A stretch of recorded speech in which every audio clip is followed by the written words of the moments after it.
Merci Monsieur le Président, Mesdames et Messieurs les sénateurs, Madame la sénatrice Carrère, je voudrais vous remercier de me poser cette question qui pose la question de l'équilibre entre agropastoralisme et loup en particulier.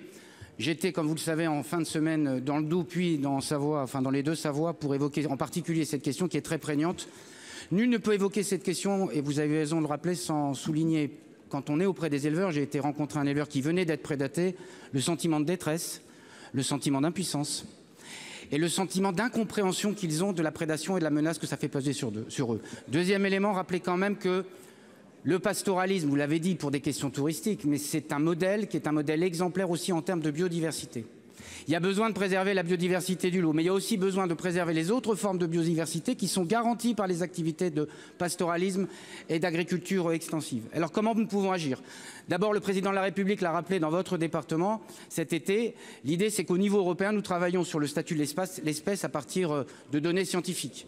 Deuxième élément, c'est que nous travaillons au niveau national. Le président, d'ailleurs, à cette occasion, avait rappelé le développement d'une deuxième brigade de loups pour travailler sur ces questions de prédation. Deuxième élément, travailler au niveau national. Sur quoi on peut travailler?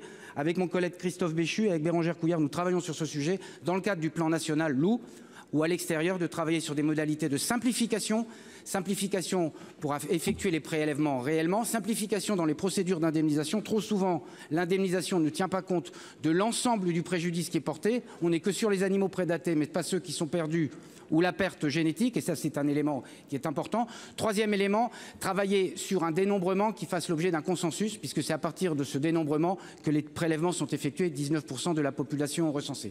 Enfin, dernier élément, il faut qu'on travaille aussi sur le statut du patou, qui pose des tas de questions juridiques pour les éleveurs, évidemment, quand ils viennent mordre ici ou là un touriste. Voilà, Madame la sénatrice, on est bien sur un chemin que nous entendons tracer avec mon collègue Béchu et ma collègue Couillard pour avancer concrètement et donner des moyens pour avancer, pour qu'on préserve l'agropastoralisme.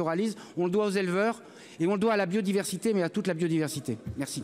Merci, monsieur.